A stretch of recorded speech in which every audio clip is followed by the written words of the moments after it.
Hello everybody and welcome to our webinar.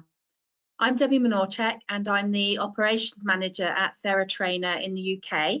We're based in Milton Keynes and we sell a high quality neuro-rehabilitation devices that are manufactured by our parent company in Germany. I'll shortly be welcoming Sarah Daniel, who's the founder and clinical director at MOTIONrehab, a series of intensive neurological rehabilitation centres in the north of England. And Sarah's going to be talking to you about integrating advanced technologies into neuro-rehabilitation. This is going to be very insightful and interesting, and I'm sure there'll be some interesting questions. So please feel free to write your questions in the question box on your screens, and we'll go through as many of them as possible at the end of Sarah's presentation. If there are any questions we're unable to answer straight away, then of course we'll certainly endeavour to get back to you. So for now, it's over to Sarah, and welcome, Sarah. Good afternoon, everybody, and thank you, Thera, for inviting me to talk. So as I was kindly introduced, I'm a director of a company providing private neurological rehabilitation across the north of England. My professional background is that I'm a neurological physiotherapist. And today's lecture, I want to just talk through how I've chosen to integrate advanced technologies, in particular the LYRA, the robotic gait trainer provided by Thera, into our clinic and how that's helped our patients. So I'll start giving a little bit of background to rehabilitation, what the drivers were for me to kind of introduce this technology, and then really the benefits that we've seen it have within the clinic for our clients. So we'll just click on through. So for any of you working within the field of rehabilitation, you'll know that there is a growing challenge really for us to deliver rehab that is meaningful and effective to our patients. Globally, we're seeing a growing population of individuals with disabilities after neurological insult. And really that's just down to the development of medical science. Patients are surviving because of early interventions, pharmaceutical interventions, surgery, intensive care. So acute care of patients is so much better even than it was at the start of my career 23, 24 years ago. But what that ultimately leaves us with is a population of patients who have disabilities. There's significant pressure then on social care, gratuitous care, so family and friends helping out, and then pressure on services to provide support for those individuals. I'm very aware that we have maybe attendees today from different parts of the globe, but I'm sure it's probably a similar picture that what we see here in the UK is that our public services are really under pressure. So our pressure for acute beds is really difficult. Pressure to get patients rehabilitated means that it's very time limited. Patients are discharged from hospitals sooner and sooner, and therapy is then delivered in the community or in outpatient settings.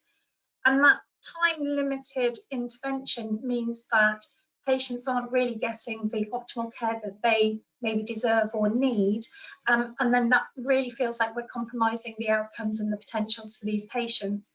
And ultimately, it means that there is a level of dependency for these patients that then relies on care, whether that's nursing care as an inpatient, care within the community, or as I said before, demands on family and friends to support that. For me, within my clinic, I'd always had a really interest in rehabilitation technologies and where they sit, augment and complement rehabilitation. And it really felt for me, looking back, probably my journey started with technologies about 7 years ago, that the traditional model of rehab that we were delivering felt really inadequate. So patients were coming to us as an outpatient facility after their acute interventions for maybe 1 hour a week, 2 hours a week, and it didn't really feel like we were delivering the intensity that the evidence base is suggesting. And we do know from the evidence regarding neuroplasticity, recovery, and whether that's evidence in rehabilitation, child development, education, sport, that performance and outcomes are linked to the intensity and frequency of therapy.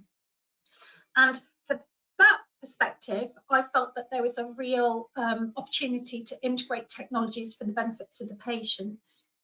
When I was evaluating the rehabilitation sector, we were seeing that the benefits of technology that had previously been integrated weren't really being realised because of how that it was managed. So I'm a really strong advocate of integrating technologies, but that doesn't mean just dropping a piece of equipment into an existing service. You have to manage how you're going to implement it and manage the use of that device, rather than it just being something that you may use or not use, and it's not really integral to the way that you deliver it. And overwhelmingly, budgets are really constrained globally. Wherever you are, there is always consideration of budgets and investment. And if you're going to invest in technologies, there has to be a return on investment.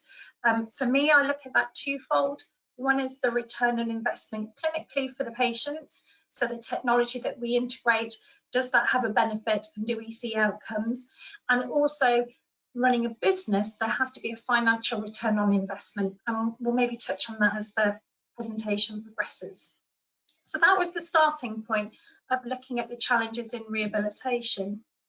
If we look at gait in particular, so walking, we know that neurological conditions have a massive impact on gait and the abilities for people to walk. And what I've done on this particular slide is really pull out probably stroke as one particular condition. And I appreciate that gait rehab is important in spinal cord injury, traumatic brain injury, children with cerebral palsy, MS. But just looking at the data so that we're not completely overwhelmed, I've just focused in on stroke. And what we do know is after stroke, which is the most serious long-term disability for adults, about the 3-month mark after stroke, at least 20%, and the data changes across the literature depending which reference you refer to, 20% of people remain wheelchair bound after stroke. And of those 20%, you then have to think of the impact on maybe their lifestyle, their care, accommodation, transportation needs. So it's a major issue that we see a fifth of patients actually won't regain the ability to walk after their stroke. Of those that do regain the ability to walk, about 70% of those will have reduced in velocity, so in their walking speed, and reductions in their capacity to walk. So that impacts on their ability of independence and kind of participating in day-to-day life. And further on to that, we do know that walking speed and distance are really good predictors of how well somebody will be able to reintegrate into the community after their stroke. So it has a massive implication for care, support, and then other secondary health conditions if someone doesn't regain the ability to walk. So where do we start? Where do we start with rehabilitation? Well, if you look at the literature and some of the recommendations, the idea behind restoring gait and walking abilities within modern rehabilitation settings, the literature will point you towards repetitive task-specific training. So if you want somebody to relearn to walk, you have to allow them to walk, and they have to do it repetitively. And that we also know that the higher intensity of walking practice, taking more steps and practicing more steps, will have better outcomes. So the literature is telling you need to practice walking to get better at walking, and if you're better at walking, your reliance on care, support, and maybe complications of secondary health conditions will be reduced. So what does rehabilitation currently look like prior to the introduction of rehabilitation technologies? Well, this is a paper written by Sarah Tyson, published in 2018, and she did a review of stroke units across the UK. So just for maybe a little bit of context, here in the UK, if you have a stroke, you're admitted to acute hospital, and ideally you would be then transferred once you're admitted to that acute hospital to a specialist stroke rehabilitation unit for your inpatient rehab stay. And she evaluated stroke units across the UK to have a look at what is the rehabilitation reality for the patients on these specialist units. And quite frankly, it's really shocking. So you'll see the headlines there. The mean repetitions of sit to stand, so how often someone gets up and sits back down, per therapy session with a physiotherapist was 5 repetitions. The mean time spent upright, so being up and standing, was about 11 minutes and 24 seconds. And the mean number of steps that they took within their therapy sessions was 202 steps. And to achieve that, it was taking at least 2 qualified members of staff, and the average was 2.1. So it's indicating that there is often more than 2 therapists to acquire those steps. So we've just talked that repetition is super important for recovery, but what we're seeing in reality is repetition is not happening. And I'll often be heard to say that if I want to be an Olympic athlete, I don't turn up to the track, I do 5 throws of a javelin and go, well, that's me done for the week. But that's what we're expecting, or that's what we're delivering to stroke patients who are desperately trying to regain their function. So what did we do about that? Well, for me, back in 2018, I decided to integrate rehabilitation technologies to really promote repetition. And this became integral to how we delivered the rehabilitation. So we set up a robotic suite where patients will come and attend for a pre-assessment, and at that assessment we'll take baseline assessments, and then during their package of care they will be reassessed throughout the journey. And the clients participate for 4 hours of therapy every single day, somewhere between 3 and 5 days per week. And this totals an 80-hour of rehabilitation as a package of care. It's all evidence-based, and what the evidence does really clearly underpin is that technology is there to complement traditional therapies, not replace it. So while the patients are with us for that 4 hours a day, they do 1 hour a day of traditional conventional therapy, physiotherapy or occupational therapy, and then they do 3 hours a day using our rehabilitation technologies. And what you'll see in the video is our robotic space and the products that we currently have from THERA. So here in the corner we have the TEGO, which is an upper and lower limb cycle, active assisted and resistive cycling. In the middle of the room, you will see we have the Lyra, which is our bodyweight support robotic gait trainer. We'll come on to that in a little bit more detail. And then in the corner, we have the Ballo, which is an interactive gamification of a dynamic standing frame. And our therapy programs are tailored to meet each individual therapy goals and patient-orientated goals, and it's really important to us that the technology is integral to the delivery of our care, so that patients are getting the repetition that they need to make the improvements. I've just put a little bullet point there about fatigue, because for many people the idea that patients attend for 4 hours of therapy 5 days a week might be a concern that they do become fatigued. What our experience is that we massively underestimate the client base that we work with. So for patients who are attending with a stroke, brain injury, spinal cord injury, these are one-off neurological events for the most part. And once patients are medically stabilised, they are in a position where they can be rehabilitated. They're not unwell, they just need rehab.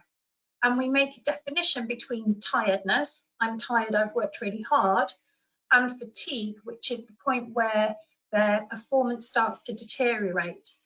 But for us, fatigue is not a reason to stop rehabilitation, it's a reason to change the task. So if someone's doing some upper limb, we'll then change to do lower limb. If they're doing lower limb, we'll change to do upper limb. If they're doing physical exercises, we might change to cognitive. So it's about maintaining a patient's participation so that we can build up their endurance, and often that becomes a very effective part of their rehabilitation process and their fatigue management. We do provide patients with lunch and refreshments so that they do have breaks throughout the day, and the whole location in any one of my centres, we've thought about opportunities for family members and carers. Increasingly since COVID, people are now working remotely, so they can hot desk in our facilities. We've got spaces where they can break out and work. So if they're there with a family member who's having rehab, they can still get on and do their day-to-day. And we've also looked at the location of where we are. So we're based near parks or shopping facilities, so that again, the families and carers can have some respite while someone's with us for therapy. So just extending a little bit about, well, what does robotic gait training mean and how do we integrate that into our therapy program? So there's multiple different devices on the market for robotic gait training, and it's the LYRA that we have in our flagship centre base here in Leeds that we opened back in 2018. And essentially we're providing supported and automated walking using a robot to provide that. The LYRA is considered what's called an end effector. So you'll see in the photo that the robotic is actually in the foot plates where the patient's feet are attached. So usually an end effector, the robots are attached distally, and that's what facilitates the patients. And it's really used to give non-ambulatory or patients with limited ambulatory abilities the ability to practice high repetition stepping in that complex gait cycle. And the advantage of this over maybe a body weight support gantry or a treadmill is that actually you're getting high repetitions, you're getting reproducible gait biomechanics, because the physiotherapists are not having to pick and lift and move the legs, and therefore it's kind of much more reduced effort for the therapists, and it's consistent repetition for the client. And what I would also see is it's not really demonstrated in the literature. It's maybe my PhD study, but what we also see is that the transfer of training from our end effect gait trainer into overland walking seems to be extremely high. And I know that there's some questions across the literature as to how well treadmill training transfers to actual walking. Like I said, I don't have any references to support that, but we seem to have a really good transfer of training to natural on land walking. So is there an evidence base to support this? Well, actually, yes, and I'm just going to acknowledge some of the presentations from ISART, which is the industry Society for Advanced Rehabilitation Technologies, and that's a really good reference source. I've just put the link at the bottom there of my slide, where the industry themselves are looking at the evidence base, and there's some educational documents that you can pull information from. And back in 2017, there was a meta-analysis done on robotic gait training. It was revisited again in 2020 that really summarises the current database for robotic gait training. And really what they found, Merholtz and his team, was that the use of robotic gait training devices in combination with physiotherapy does increase the chance of regaining independent walking for people after stroke. And it's the patients who were not walking at the start of the studies that appear to benefit most from having this kind of therapy. And from the data and the meta-analysis, they're showing that for every 8 dependency, for every 8 people who cannot walk at all, 1 could be avoided if they had robotic gait training. So we can actually achieve better walking, and we can actually return people to walking that would not have otherwise done so if they didn't have access to robotic gait training. And we know from that meta-analysis that the gait training is more effective than just physiotherapy alone. Across the research papers that they reviewed for this Cochrane review, there was a positive effect for walking speed, walking distance, and basic activities of daily living. What was very difficult to see across the meta-analysis is those patients that used the device if they were already ambulatory as a fashion, and lots of the outcome measures used across the various papers didn't show, or didn't clearly show, kind of the improvements because the baselines weren't measured. But we also can see that actually there's positive effects for patients even if they are already walking with aids or they're ambulatory at the start of the study. When they compared the different devices, in the Cochrane review, the use of the end effector style robotic gait trainers was shown to significantly increase walking velocity and increase walking capacity over and above exoskeleton-based devices. So there's also a consideration of which device you would select for your patients based on those outcomes. We know in chronic patients that were reviewed within the literature, there were also other motor improvements. There was demonstrated global motor performance measures were increased when a patient had access to robotic gait training. Their endurance and fitness increased. There was positive changes and significant improvements in balance and coordination. There was improvements in lower limb strength, and there was reduction in spasticity. And I think for any of the therapists listening today, that all seems very straightforward. So if somebody is up and walking and they're walking regularly, you will see that they will get fitter, they will get stronger, their balance will get better. And actually, if you're using a muscle appropriately, we know that that can have a positive impact on spasticity.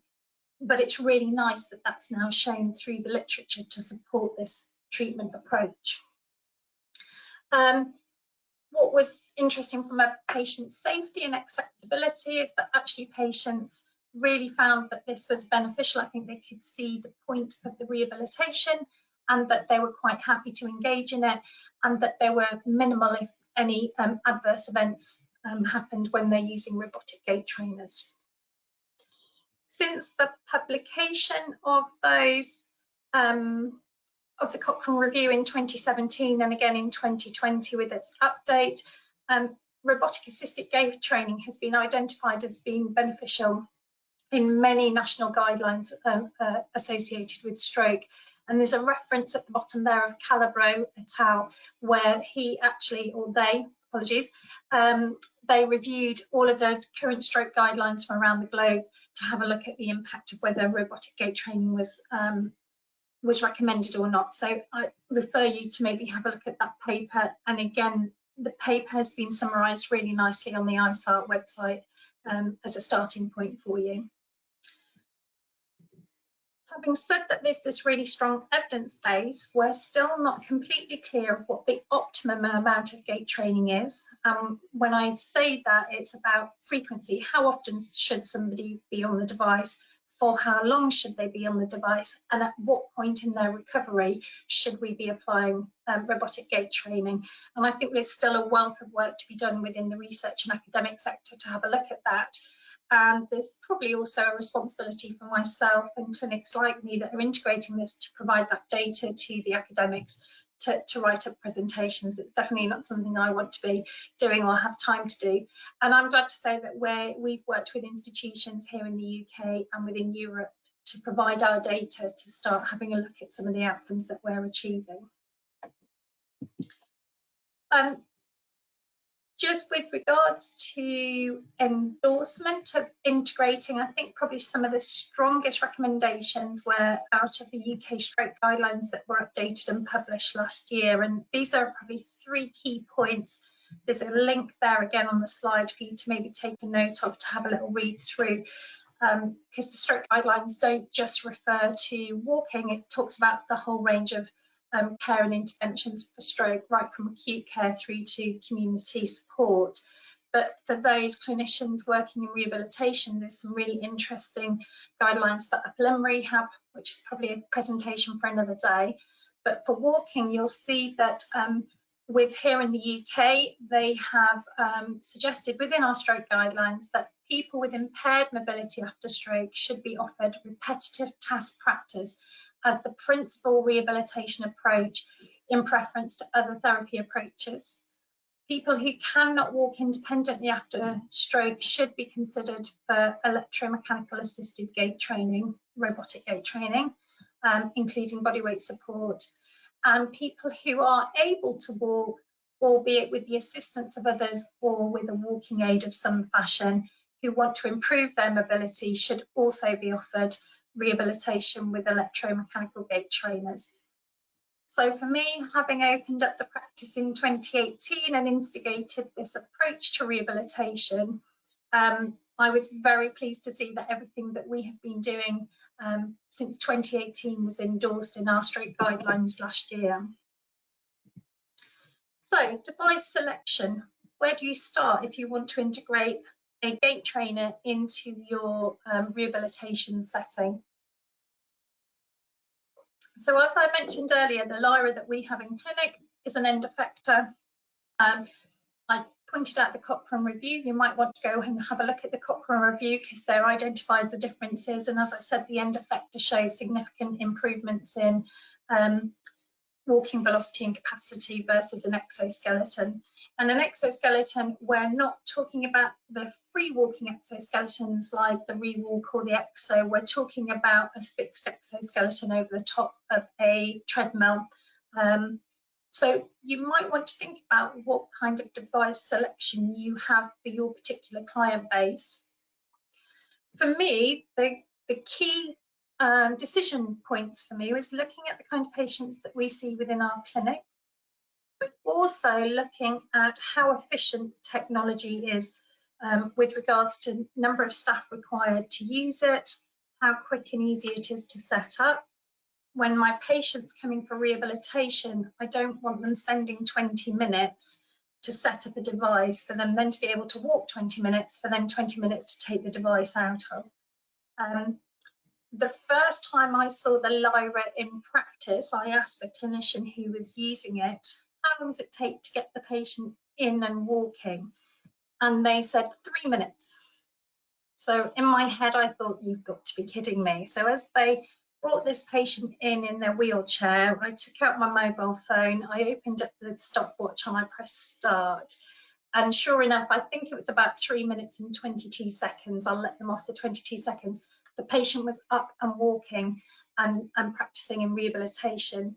And as a therapist, that's really important. Rehab time is precious and you want to maximise what that patient is doing in that time. So the ease of that setup and the speed of the setup was super important to me with regards to the delivery of the gait training. You then wanted to have a look at the intensity of the intervention and how much dosage you can do. And again, that was my choice to go down the route of an end effector and a gait trainer with the Lyra versus a free walking exoskeleton. And I'll come back to that a little bit later with some data that we've done an analysis within clinic. But if we're going to invest in technologies to increase repetition and dosage, it needs to deliver on that front. Obviously, it's really important. Practice makes perfect, or should I say perfect practice makes perfect. So if we're wanting plastic changes and improvements in motor control and motor performance, we have to be delivering good gait biomechanics. And if you have a little look at the diagram on the slide, you'll see the top pattern shows the gait biomechanics of the heel and metatarsus in physiological walking in a normal or a natural walking pattern, and below you'll see the gait pattern that you achieve with the Lyra. And actually they're very, very similar, so I feel really confident that the Lyra is delivering good gait kinematics while we're doing high repetition training.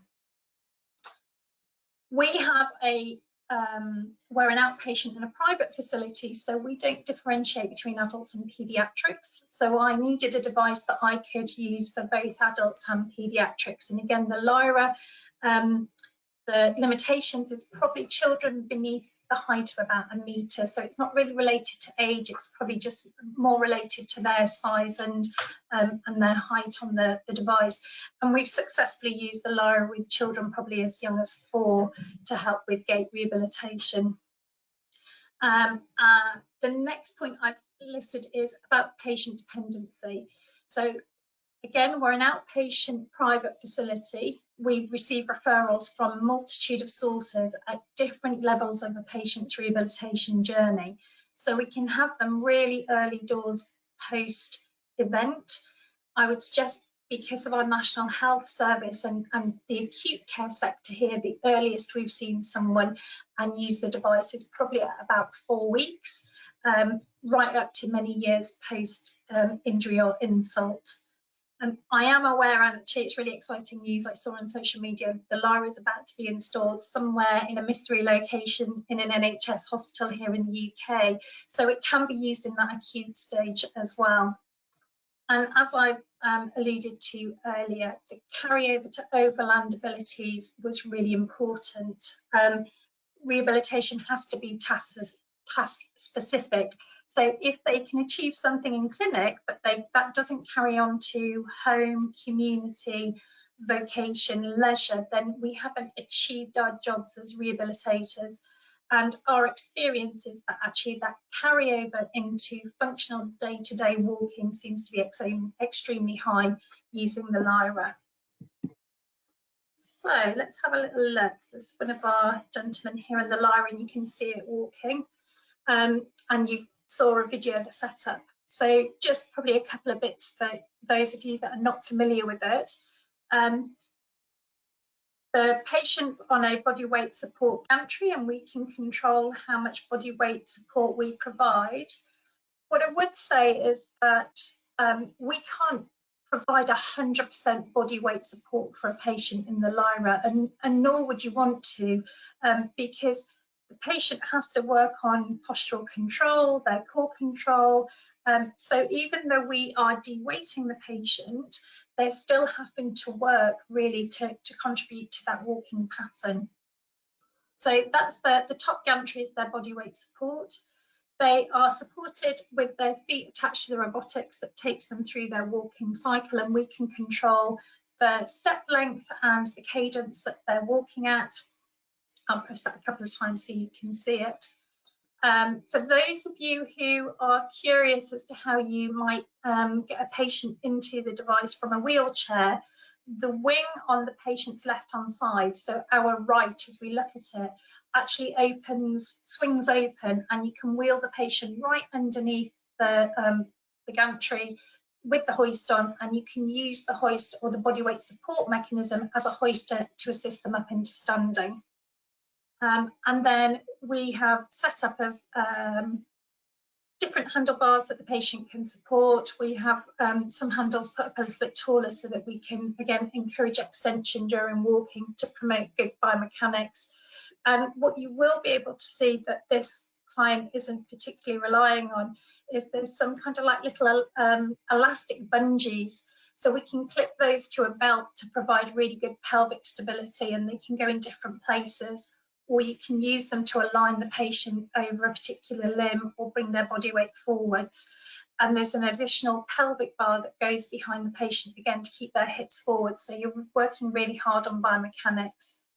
And then just tucked away discreetly onto the left-hand side is the control screen that shows us all the gait parameters and the data and the outcomes for the patient during that walking program. As I said earlier, we see adults and paediatrics in our clinic. We don't separate them out. They'll work within the same robotic suite at the same time, and that works really well for us. And we also see a range of conditions. So I've just listed there stroke, traumatic or acquired brain injury, cerebral palsy, Parkinson's disease, functional movement disorders or functional neurological disorders are becoming a really much increasing part of our caseload. Spinal cord injuries, transverse myelitis, MS, although we're not an orthopaedic rehabilitation centre, we do see some orthopaedics, so post-hip replacements, knee replacements, polytrauma, and we've also had really successful use of the device. As I said earlier, for us, the real bonus is how quick and easy it is to set up, and how reproducible that gait pattern is that allows us to do the high repetitions. As I said, there's a wide range of walking parameters of data that we can collect, but we can adjust to maximise that patient's feedback. And we've got some biofeedback as the patient. They can obviously see, we have mirrors set up so they can see their walking pattern, and it gives us data that we can collect, and patients are motivated. So if I just scroll past, you'll see a couple of different patients. The patient you just saw on the previous slide was cerebellar ataxia following debulking of a brain tumour. Oh, I'll just turn the sound off on that one. This is one of our superstars in clinic, Dave. So he's had a brainstem stroke and came to us not even standing, and he can now stand and take steps and walk, and his walking tolerance has increased dramatically.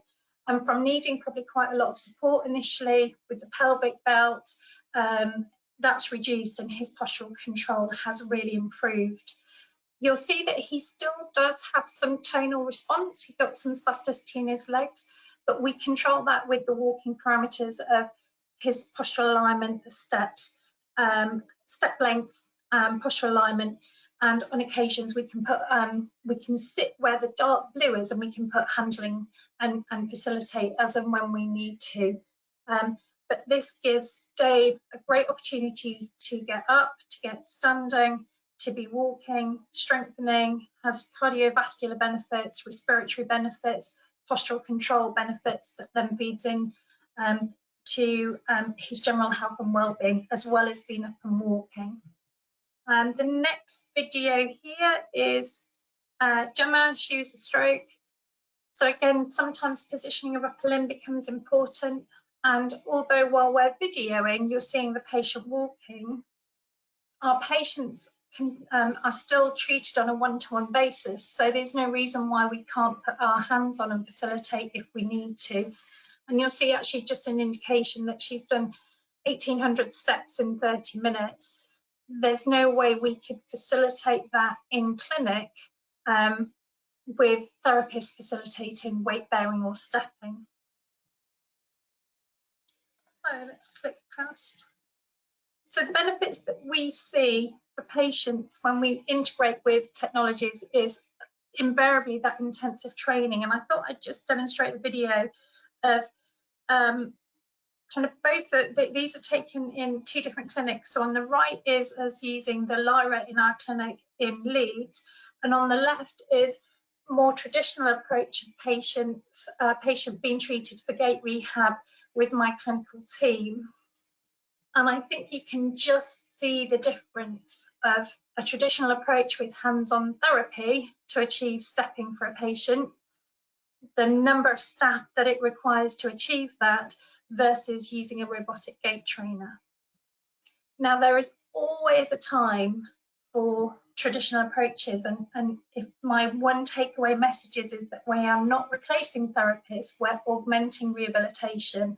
And the role of the therapist with regards to clinical reasoning, your rationale, your treatment planning, even your handling is still really important. But when we know that repetitive task training is what is needed to get the patient better, you have to, in my mind, integrate robotic gait training into your therapy to allow the patients to have access to the repetition that we just cannot achieve with handling alone. As I said, you get accurate kinematics and biomechanics during walking. It can be far more symmetrical than when you're using traditional approaches. And as you can really see from that video, we're reducing the workload of the therapists. And it reduces, I think, for me, the cost of rehabilitation. So I'm very aware that there is a capital outlay to integrate this technology into a rehabilitation setting. But it's effective, it's efficient, we have enhanced functional outcomes. You can change the skill mix, you can change the number of therapists that you need, and that's the most expensive resource in rehabilitation, is the human resource. There is invariably, as I said at the beginning of the presentation, a return on investment, clinically for the patient, but also for you as a clinic or a business running, investing in technology and running a service. So what does it look like? So I've used some data from the Morton paper in 2021, where they'd actually had a look at the number of steps that is achieved in conventional therapy versus the use of a free walking exoskeleton, and it was the Exobionics device that they used. So you can see from this graph from the left-hand side that the use of a free walking exoskeleton doubled the amount of steps in a therapy session. What I've done to that is done an audit of the data of the patients that have been through our centre in the last 12 months to get an idea of what is the average number of steps that we see per session for our patients. So I'm fully aware this is not a randomised controlled trial. We haven't done huge amounts of protocols. There might be difference in demographics of patients, but just really as a baseline of conventional therapy sits around the 220, 250 steps. That really fits with the data from Sarah Tyson that I presented earlier. The data for a free walking exoskeleton is more than double that. It kind of tips over to about 540 steps per session. And what we're seeing in clinic is that patients are doing in excess of 2,500 steps per session in their treatment sessions. So when we're looking at plasticity, we're looking at intensive training, we're looking at repetitions, you can really see, well, I think it's really clear why we've chosen the device that we've chosen to have in our clinic. So, little case study for you. I'll just press play on the video. So this is a gentleman that came to see us. You'll see his baseline. He'd had a cerebellar brain tumour debulked and came to us unable to walk without a walking frame or do any kind of transfers. And this was him at the start of his intensive rehabilitation package with us. And he presented with poor balance, ataxia with occasional falls, the ataxia affecting the left more than the right. He did the intensive rehab program and then followed up with a few weeks afterwards of a more reduced schedule of therapy. And we integrated the Lyra, the Ballo, and our other rehabilitation technologies into his rehabilitation. And these were his functional outcomes. He did probably about 12 weeks of therapy. So 6 to 7 weeks of that was the intensive program of 3 times a week. And then he reduced down to a lighter schedule for the remaining couple of weeks that he was with us. And you'll see on the graph to the left, just the difference in his gait training. And that's kind of demonstrated in the number of steps that he was doing per session. So he started off probably working, we were just over 500 steps in his first session. First couple of sessions dipped a little bit below 500 steps. And by the end of June, so it's probably a 6-week period, middle of June, 6-week period, he was therefore walking in excess of 3,500 steps during his rehabilitation. The outcomes for this gentleman meant he went from walking reliant on a Zimmer frame for all his transfers to be independent without a walking aid. I'll just let that video run through.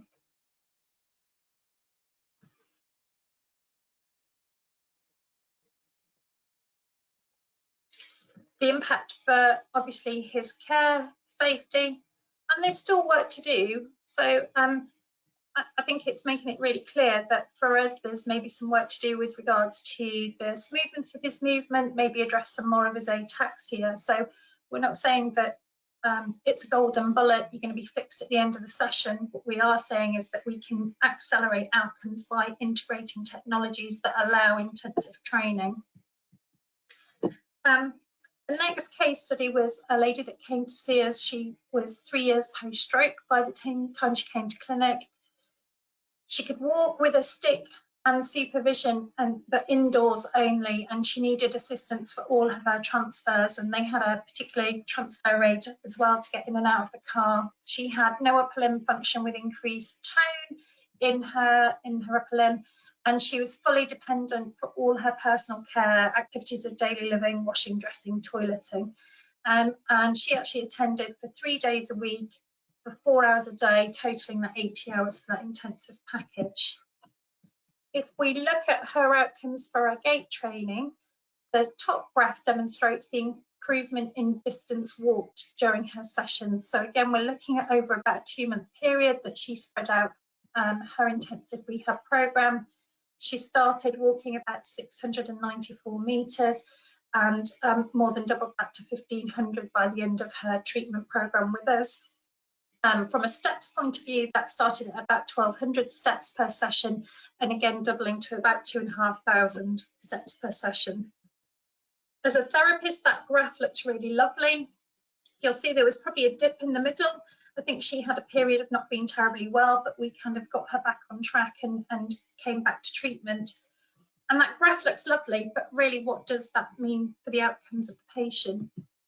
Well, at the end of the programme, she was walking independently indoors and was using supervision outdoors. She could transfer everywhere independently, and instead of using an aid to get in and out of the car, she could now do that with supervision just for safety. She was able to toilet independently. She was able to dress, just needing assistance for some fine motor control tasks like socks, her belt and her buttons. And she had much increased fitness and reduced fatigue. And really, if you think about the impact of that for her, the care burden that she had or the care demands that she had, and also the impact that has at reducing secondary morbidities following her stroke, it was a massive outcome for her. So before we maybe go to some questions, I thought I'd just conclude. For me, the Lyra has been an adjunct to our traditional approaches. It allows us to do high repetition, repeatable gait training for patients that we know will get benefits from it, and it has an impact on their functional outcomes. And overwhelmingly, it is endorsed by the research evidence and the literature. It's an opportunity to provide high repetition that you need for neuroplasticity. And I feel really strongly that you cannot claim to be doing intensive rehabilitation without introducing rehabilitation technologies, because we cannot achieve the repetitions that you require for change with traditional approaches alone. And having said that, the technologies are there to complement traditional therapy. They're not there to replace it. We're not replacing our therapists with machines. We don't line patients up on devices and press go and leave them to it. But it is there, it is needed for the high repetition. The Lyra allows us to have a reproducible gait pattern. We are training in the same biomechanics consistently. And it's reduced the demand on the therapist for me and the physical demand, and it allows us to do far more repetitions than you can do on your hands and knees trying to pull somebody's foot or drag them along.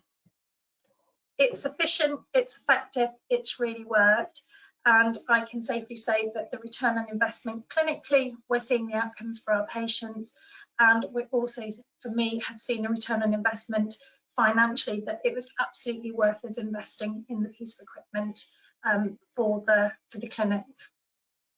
I hope that's been a bit of a whistle-stop tour through to how we've integrated the Lyra to get the best for our patients, and I'll kind of just open the floor to questions, if that's all right, and I'll hand over to Debbie and she can field some questions to me while I stop sharing my screen. Sarah, thank you very much for your invaluable insight there. We have got lots of questions, so we'll try and cover as many as we can. So the first question was, do patients in the UK pay for therapy entirely out of their own pocket, or is there reimbursement for robotic rehabilitation, for example, through health insurance? Thanks for that question, and I'm so sorry, I should have covered that actually in the presentation. So I have spoken at many conferences and I work with colleagues all over the globe, and I'm really aware that reimbursement is very different in different locations, particularly where different areas have insurance policies that don't pay for technology.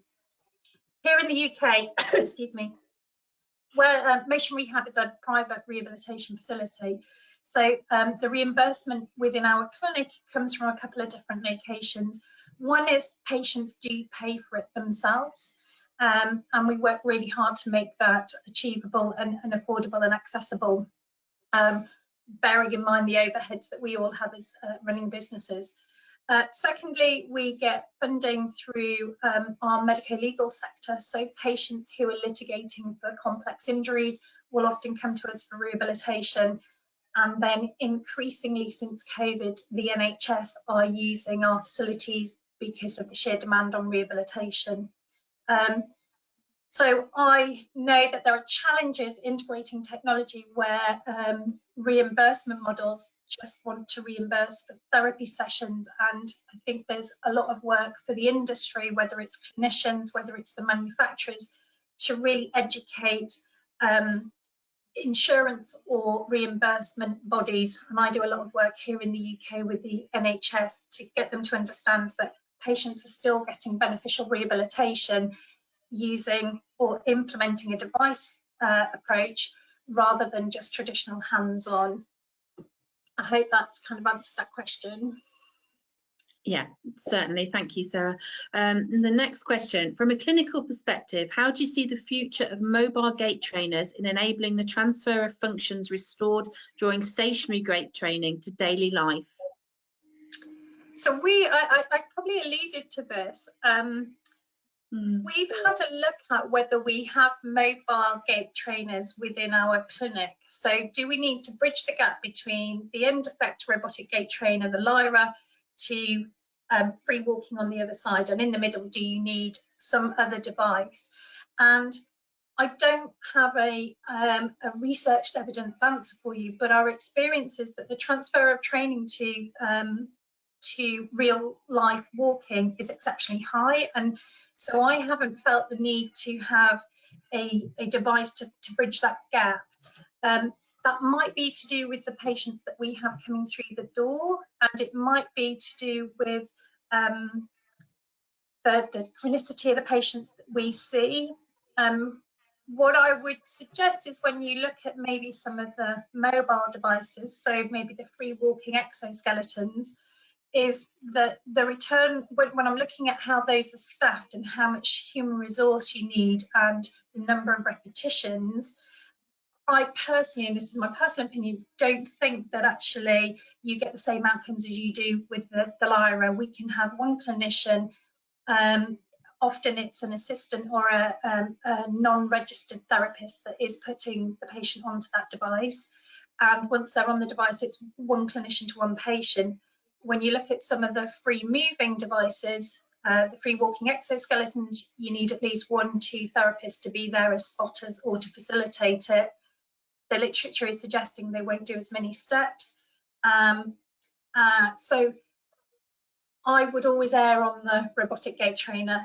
And as for an intermediate device between that and free walking, we're not seeing a need for it with our patients. So the next question, please, Sarah, is there's growing discussion that walking practice should be delivered with high repetitions, vigorous enough to keep the heart rate elevated above a target level, so high intensity training. What's your recommendation for protocols in terms of heart rate and steps per minute? That's a toughie. Thanks, whoever gave me that one. So absolutely agree that if you're looking, I suppose it's what are we looking at? So initially you're looking at gait rehabilitation for recovery of motor function and motor goals, and then to allow somebody to then progress to have the strength, conditioning and endurance to take that into daily life, you are absolutely going to have to hit endurance and cardiovascular training. Do we look at that in clinic? I might be doing some of my staff a disservice because we have people who have transferred from the fitness industry, so they probably are looking at that to make sure that you're getting a training effect from a cardiovascular and fitness point of view. And I think that's absolutely important, but I think it's trying to decide at what stage you're using the device. I feel really strongly that physios are sometimes really guilty at giving someone the tools to regain movement, but then we don't give them the strength, conditioning, endurance to do day-to-day tasks. Hence why I don't really agree with 1 hour a week of therapy. If they can't tolerate 4 hours a day of therapy, how can you go back to doing what we do on a day-to-day basis? Do I have protocols?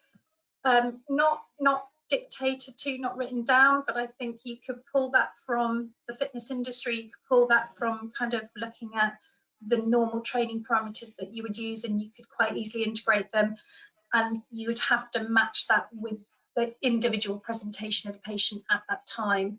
So our approach is always very individual based and goal orientated. We don't do recipe medicine. Stroke does this, as spinal cord injury does that. So yes, you could integrate something along those lines, but we don't have a fixed protocol within our clinic. Thank you. And then we've got a couple of questions here. They're very similar around the assessments that you typically use. So what assessments do you use to measure the therapy outcomes around walking? So we do a range of outcome measures within the clinic. Again, some of those are bespoke to the patient goals. So we'll do anything from a 10-meter walk, a time to get up and go. We'll do maybe a 3 6-minute walk test. We can do video gait analysis to look at some of their biomechanics. We do quality of life outcome measures. It might be a Borg exertion measure. So it's really looking at, when you come to using outcome measures, is looking at the patient. What is the therapy goal and what's going to best measure that? So again, we don't have a set protocol that every patient does the same outcome measures, because every patient's therapy goals, treatment plan might be slightly different. So we tailor that to whatever the outcome is for the patient. But we might, there's all sorts of outcome measures, and whatever you would normally use in conventional therapy. So is it a time get up and go? Do you want to do a berg balance? Do you want to do a 6-minute walk test? It really just depends on what you're using for within your patient and what the purposes of the rehab is that you're doing. Okay, so thank you, Sarah. I think we've been through all our questions. If anybody else does think of any questions or anything at a later date, feel free to send them to us at THERA-Trainer UK, and we'll see if we can get those answered for you from Sarah. And if anybody would like to see this again, it will be on our THERA-Trainer YouTube channel. So everything will be there. And if anybody else has any questions around anything to do with this, do feel free to get in touch, either with us in UK or with our headquarters in Germany. I'm very aware that some of you are based all over the world. But yeah, we look forward to hearing from you. But thank you. Oh, and we've got somebody saying, wonderful lecture. Thank you very much. And I was just going to say, at MOTIONrehab, we are actually an international reference centre for THERA. So if anyone, we have an open door policy. So if anyone is in the UK and in the north of the UK and wanted to come and see the LYRA in action, either contact THERA or myself, and you'd be welcome to be hosted in the clinic. Oh, that's always wonderful. Thank you very much, Sarah. And so thank you to Sarah, and thank you to everybody for joining us. Wish you the rest of a very pleasant day. Goodbye. Thank you. Bye-bye. Bye.